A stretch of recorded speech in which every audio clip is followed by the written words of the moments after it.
Muli po, magandang umaga sa inyong lahat.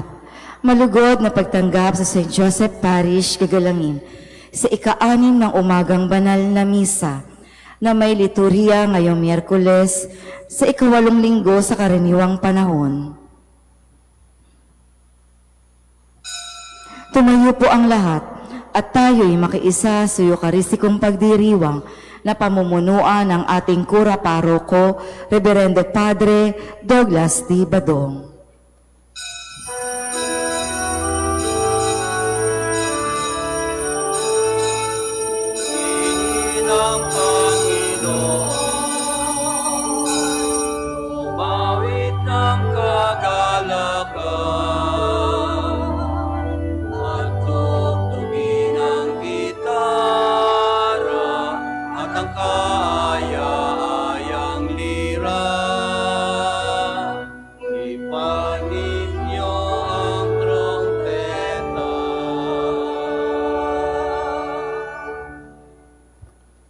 Sa ngalan ng Ama at ng Anak at ng Espiritu Santo.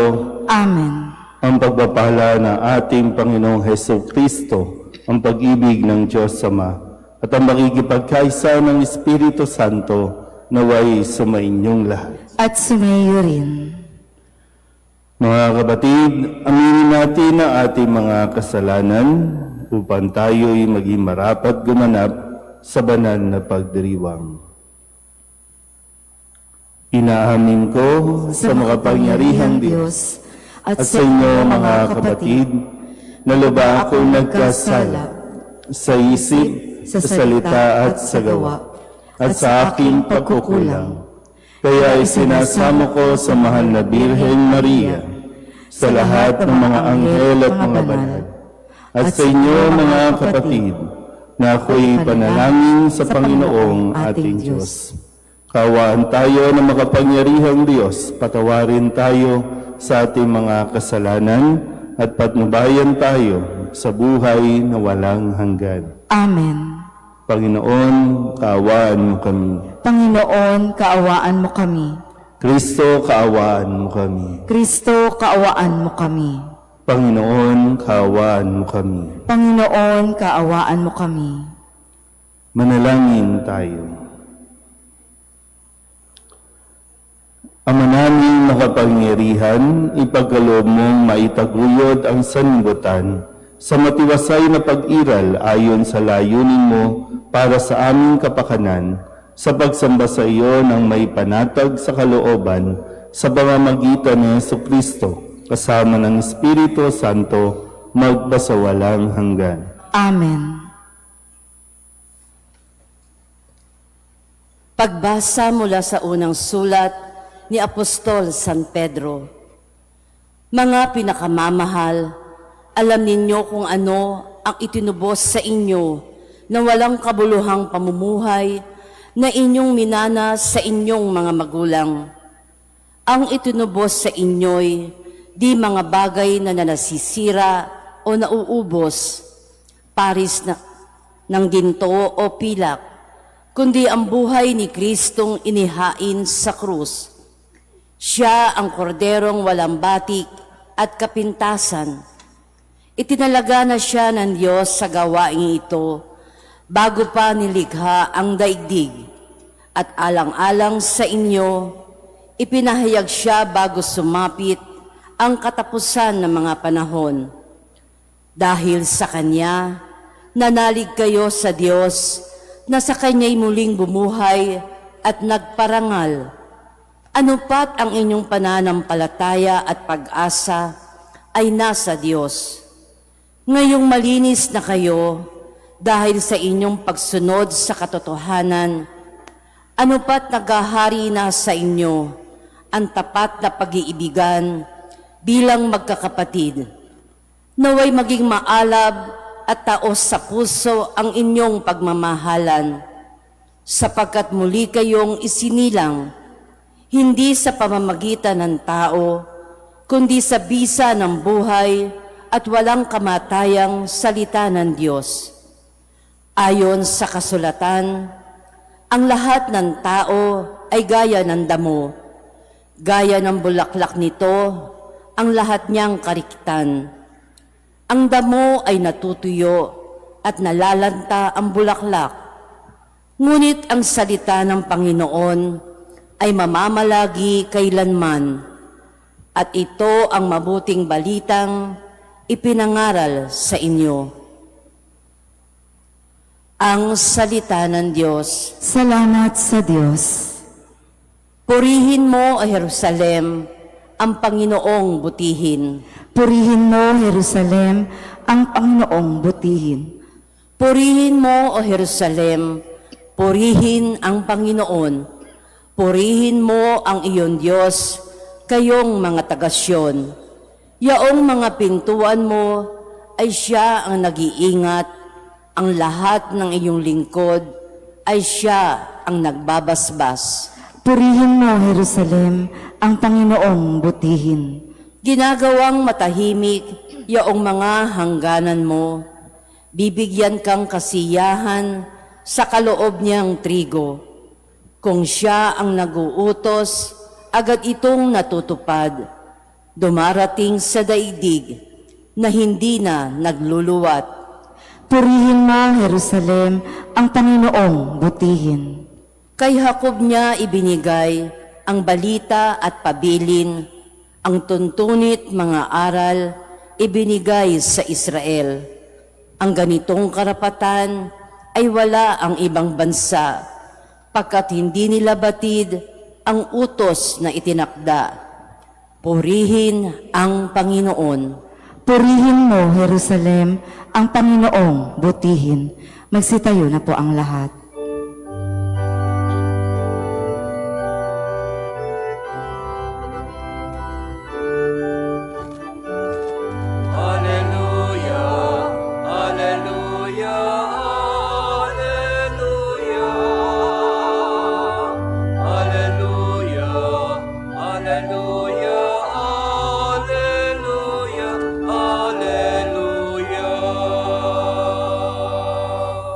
Anak ng tao'y dumating upang sarili ihain, lingkod, manunubos natin.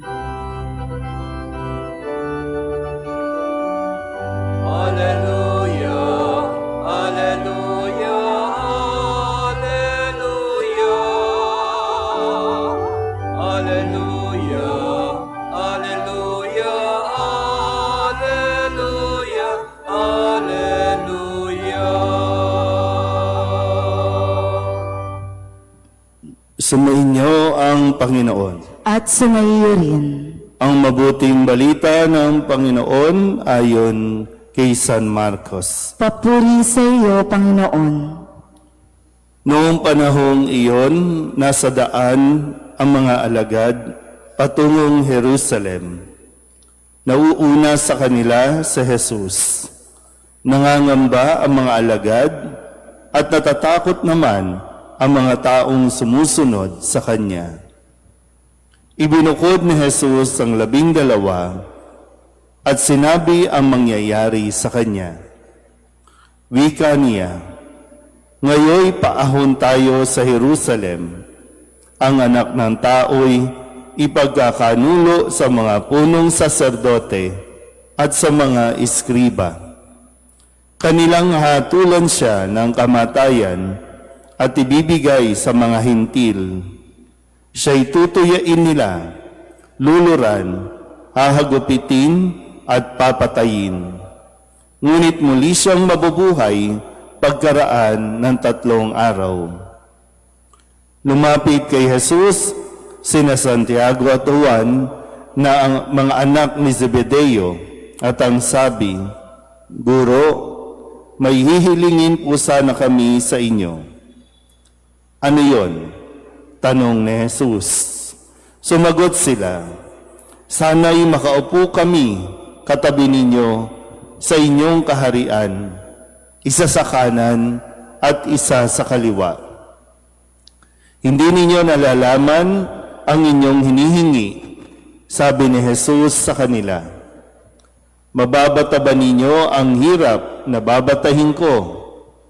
Pabibinyag ba kayo sa binyag na daranasin ko?" "Opo," tugon nila. Sinabi ni Jesus, ang hirap na babatahin ko'y babatahin nga ninyo, at kayo'y bibinyagan sa binyag na daranasin ko. Ngunit wala sa akin ang pagpapasya kung sino ang mauupo sa aking kanan at sa aking kaliwa. Ang mga luklukang sinasabi ninyo'y para sa mga pinaghandaan. Nang marinig ito ng 10 alagad, nagalit sila sa magkapatid. Kaya't pinalapit sila ni Jesus at sinabi, alam ninyo na ang mga itinuturing na pinuno ng mga hintil ay siyang pinapanginoon at ang mga dinadakila ay siyang nasusunod. Ngunit hindi ganyan ang dapat umiral sa inyo. Sa halip, ang sino man sa inyo ang ibig maging dakila ay dapat maging lingkod. At sino mang ibig maging pinuno ay dapat maging alipin ng lahat. Sapagkat ang anak ng tao ay naparito, hindi upang paglingkuran, kundi upang maglingkod at ibigay ang kanyang buhay sa ikatutubos ng marami. Ang mabuting balita ng Panginoon. Pinupuri ka namin, Panginoong Hesukristo. Isang magandang umaga po sa inyong lahat. Magandang umaga po. Ngayon po ay Miyerkules ng 8 linggo sa karaniwang panahon. At sa ating pong Ebanghelyo, narinig natin ang pagsita ng ating Panginoong Hesukristo sa kanyang mga alagad dahil lamang sa posisyon na kanila pong hinahangad. Na dito matapos nga na sabihin ni Jesus ang kanyang mga hirap na pagdaraanan o mararanasan pagdating nila sa Jerusalem, pero ang mga alagad, ang kanilang isipan dahil ito ay Jerusalem, ito ay isang kaharian. Kung kaya't ang dalawa sa mga alagad ay nanguna para hilingin na silang magkapatid ay magkaroon ng posisyon o pwesto, isa sa kanan, isa sa kaliwa, no? Yung magkapatid. At nagalit yung iba pang mga alagad kung kaya't sila ay pinangaralan ng ating Panginoong Hesukristo tungkol sa pagiging lingkod. Na paglilingkod, handa tayo dapat na magsakripisyo, handa tayo dapat na unahin ang kapakanan ng iba, isipin ang paghihirap ng iba, at hindi yung kung anong ginhawa ang mararanasan natin kung tayo po ay maglilingkod. Na siyang magandang paalala sa atin lahat, no? Kaya sa ngayon talagang bagamat marami tayong mga naririnig sa Senado natin, sa Kongreso natin, ng mga nagko-quote ng mga Bible verses, pero sadyang hindi lubusang naiintindihan. At sana hindi yan mangyari maging sa loob ng simbahan. Ulitin ko, ang pagsunod kay Kristo ay isang paglilingkod na dapat ginagawa ng may kababaang loob. Ang paglilingkod kay Kristo ay hindi isang posisyon na dapat na hinahangad para maging angat sa iba. Yan, sa atin po, sa nangyayari pa rin sa ating lipunan, ito pa rin naman. Kaya nga, sabi ko kanina, di ba magkapatid? Ilan bang magkakapatid ang nandiyan dyan sa politika natin? Marami, hindi lang dalawa. Marami na ayaw nila na payagan na magkaroon ng anti-dynasty law. Kasi sila-sila na lang. I'm sure, naranasan niyo yan. Simula pa nung bata kayo, sila na yung naririnig ninyong pamilya na naglilingkod, pero yung pamilya lang naman nila ang umaasenso, ang umaangat, pero ang mismo mga bayan ninyo, ganun pa rin. Lubak-lubak pa rin. Diba? Ang mga daanan, pag umuwi kayo sa probinsya, may nangyari ba? Pero pareho pa rin naman tao. yun pa rin naman yung kanilang hangad. Kaya nawawala yung kanilang pag-unawa. Ano ba ang paglilingkod? Kaya nga lagi kapag nangangampanya, ang sinasabi kami ay lingkod bayan. Pero ang katotohanan, kami ang inyong paglilingkuran. Kaya mahalaga po na makinig tayo sa pangaral na itinuturo ni Kristo. Ito naman ay bahagi ng training na ginagawa ni Jesus sa kanyang mga alagad dahil eventually ipagkakatiwala ito ng Panginoong Jesucristo sa kanila. Ang simbahan ay ipagkakatiwala sa kanila. Nang magpasa hanggang ngayon, lahat naman po tayo dito ay tinatawag para maglingkod. Pero nawa, manatili tayo doon sa prinsipyo, manatili tayo doon sa pananaw na itinuturo ni Kristo. Ang gustong maging lingkod, dapat ay marunong maging, ang gustong maglingkod, dapat ay inuuna ang kapakanan at kaligtasan ng kanyang mga pinaglilingkuran. Amen.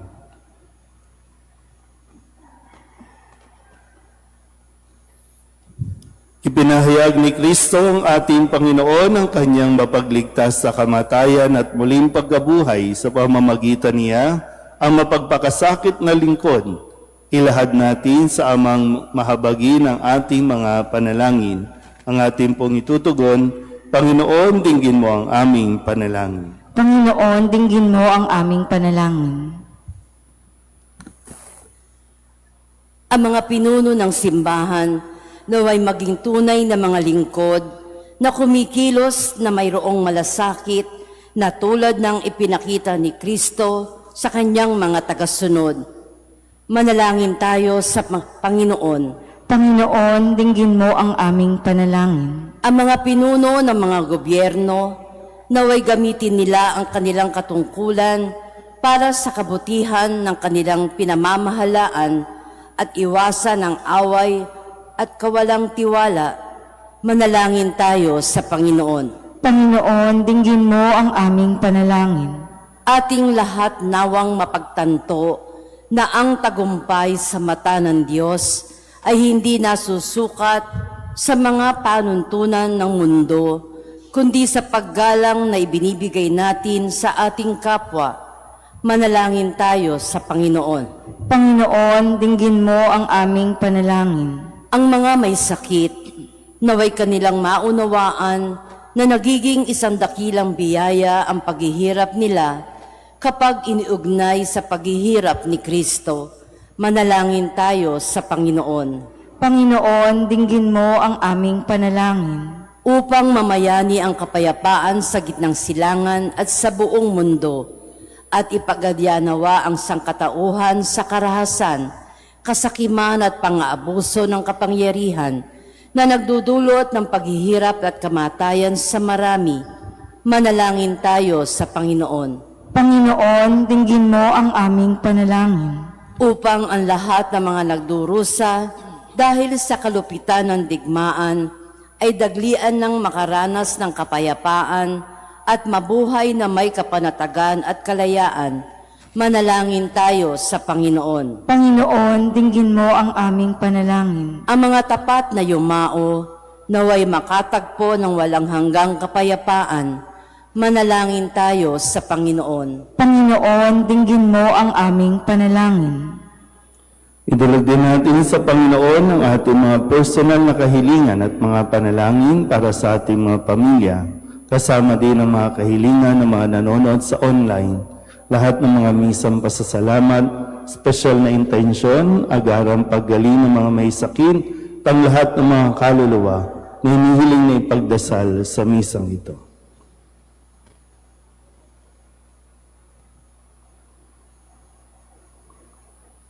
Ang lahat ng ito hinihiling namin sa ngalan ni Kristong aming Panginoon. Amen.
kapatid, upang paghahain natin ay kalugdan ng Diyos Amang makapangyarihan. Tanggapin nawa ng Panginoon itong paghahain sa iyong mga kamay, sa kapurihan niya at karangalan sa ating kapakinabangan at sa buong sambayanan niyang banal.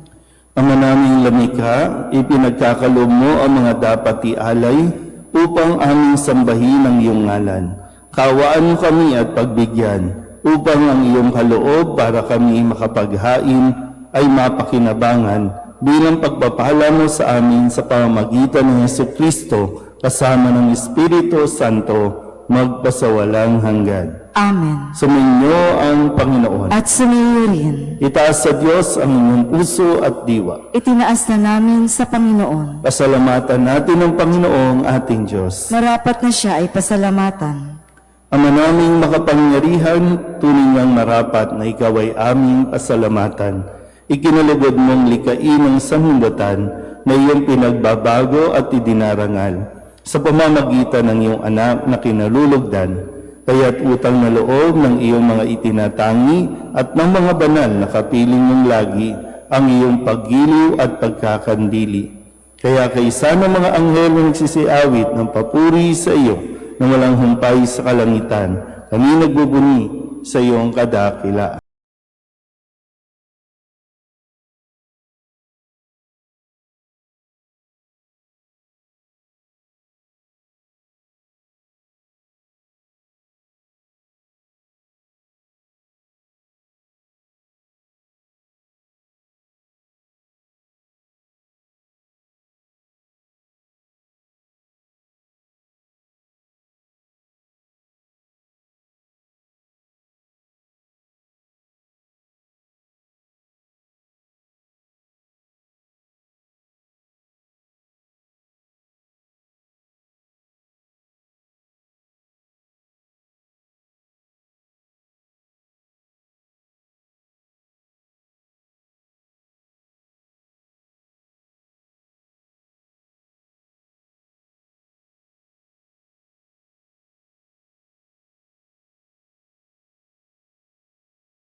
Ng tanang kabanalan, kaya't sa pamamagitan ng iyong Espiritu, gawin mong banal ang kaloob na ito upang para sa aming maging katawan at dugo ng aming Panginoong Heso Kristo. Bago niya pinagtiis ang pusang loob na maging handog, inawakan niya ang tinapay, pinasalamatan kaniya. Pinaghati-hati niya iyon, iniabot sa kanyang mga alagad at sinabi, "Tanggapin niyo lahat ito at kanin. Ito ang aking katawan na ihahandog para sa inyo."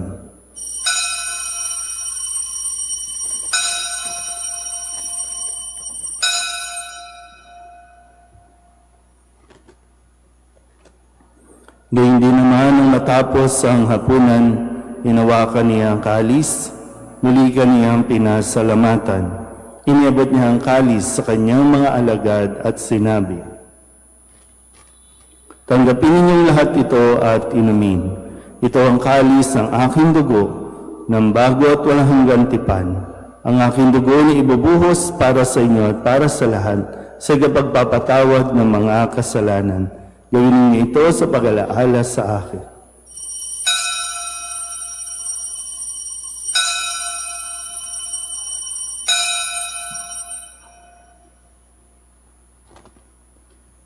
Ipagbunyi natin ang misteryo ng pananampalataya. Si Kristo'y namatay, si Kristo'y nabuhay, si Kristo'y babalik sa wakas ng panahon. Ama, ginagawa namin ngayon ang pag-alaala sa pagkamatay at muling pagkabuhay ng iyong anak. Kaya tiniaalay namin sa iyo ang tinapay na nagbibigay buhay at ang kalis na nagkakaloob ng kaligtasan. Kami napapasalamat dahil kami iyong minarapat na tumayo sa harap mo para maglingkod sa iyo. Isinasama namin kami magsasalo-salo sa katawan at dugo ni Kristo ay mabuklod sa pagkakaisa sa pamamagitan ng Espiritu Santo. Amalingapin mo ang iyong simbahang laganap sa buong daigdig. Puspusin mo kami sa pag-ibig kaysa ni Leon na aming Papa at ni Jose na aming Obispo at ng Tanang Kaparian. Alalahanin mo rin ang mga kapatid naming nahimlay na may pag-asang sila'y muling mabubuhay, gayon din ang lahat ng mga pumanaw. Kaawaan mo sila at patuloyin sa iyong kaliwanagan. Kaawaan mo at paging napating kaming lahat na makasalo sa iyong buhay na walang wakas. Kaysa ng mahal na Birheng Maria na ina ng Diyos, ng kabiyak ng puso niyang sa San Jose, kaysa ng mga apostol at ng lahat ng mga banal na namuhay dito sa daigdig ng kalugod-lugod sa iyo, may pagdiwang nawa namin ang papupuri sa ikararangal mo sa pamamagitan ng iyong anak na aming Panginoong Heso Kristo. Sa pamamagitan ni Kristo, kasama niya at sa Kanya, ang lahat ng parangal at papuri ay sa iyo, Diyos amang makapangyarihan, kasama ng Espiritu Santo, magpasawalang hanggan.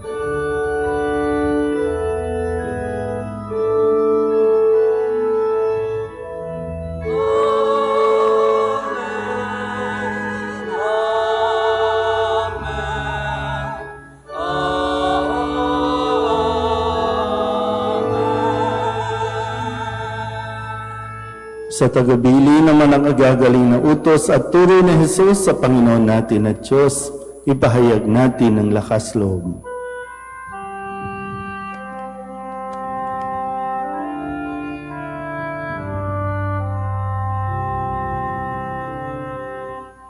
Ama namin, sumasalangit ka, sambahin ang ngalan mo, mapasa amin ang kaharian mo, sundin ang loob mo, dito sa lupa para ng sa langit. Bigyan mo kami ngayon ng aming kakanin sa araw-araw at patawarin mo kami sa aming mga sala para ng pagpapatawad namin sa nagkakasala sa amin, at huwag mo kaming ipahintulot sa tukso, at iadya mo kami sa lahat ng masama. Hinihiling namin kami iadya sa lahat ng masama, pagkalooban ng kapayapaan araw-araw, iligtas sa kasalanan at ilayo sa lahat ng kapahamakan, samantalang aming pinananabikan ang dakilang araw ng pagpapahayag ng tagapagligtas namin sa Heso Kristo. Sapagkat iyo ang kaharian at ang kapangyarihan at ang kapurihan, magpakailanman. Amen. Panginoong Heso Kristo, sinabi mo sa iyong mga apostol, kapayapaan ang iniiwan ko sa inyo, ang aking kapayapaan ang binibigay ko sa inyo. Tunghayan mo ang aming pananampalataya at huwag ang aming mga pagkakasala. Pagkalooban mo kami na kapayapaan at pagkakaisa ayon sa iyong kalooban, kasama ng Espiritu Santo, magpasawalang hanggan. Amen. Ang kapayapaan ng Panginoon ay laging sumainyo. At sumayo rin. Mabigayan tayo ng kapayapaan sa isa't isa.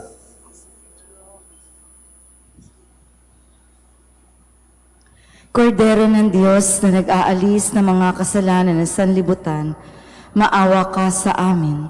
Kordero ng Diyos na nag-aalis ng mga kasalanan ng sanlibutan, maawa ka sa amin. Kordero ng Diyos na nag-aalis ng mga kasalanan ng sanlibutan, ipagkaloob mo sa amin ang kapayapaan.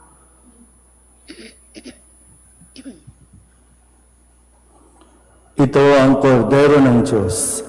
Ito ang nag-aalis ng kasalanan ng sanlibutan.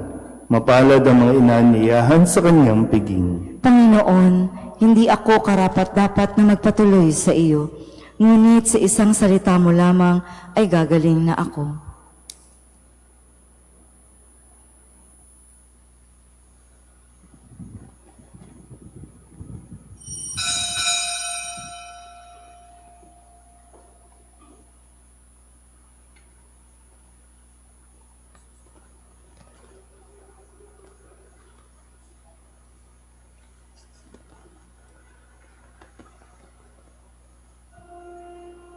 Magsiluhod po ang lahat para sa panalangin kay San Jose.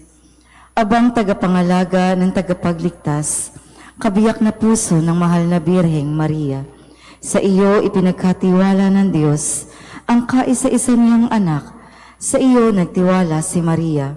Sa piling mo si Kristo'y naging tao. Maging ama ka rin sa amin, pinagpalang Jose, at gabayan mo kami sa landas ng buhay. Ihingi mo kami ng biyaya, awa at tapang, at ipagtanggol kami sa lahat ng masama. Amen. Magsitayo na po ang lahat. Manalangin tayo. Ama naming mapagmahal, kaming iyong pinapakinabang ay iyong kaawaan upang ang aming pinagsaluhan ay magdulot ng aming pakikilahok sa iyong buhay na hindi matatapos. Iniluluhog namin ito sa pamamagitan ni Jesucristo kasama ng Espiritu Santo magpasawalang hanggan. Amen. Sumainyo ang Panginoon At sumayo rin. at pagpalain kayo ng makapangyarihang Diyos, Ama at Anak at Espiritu Santo. Amen. Tapos ang banal na misa, humayo tayo sa kapayapaan ni Kristo. Salamat sa Diyos. Magandang umaga po.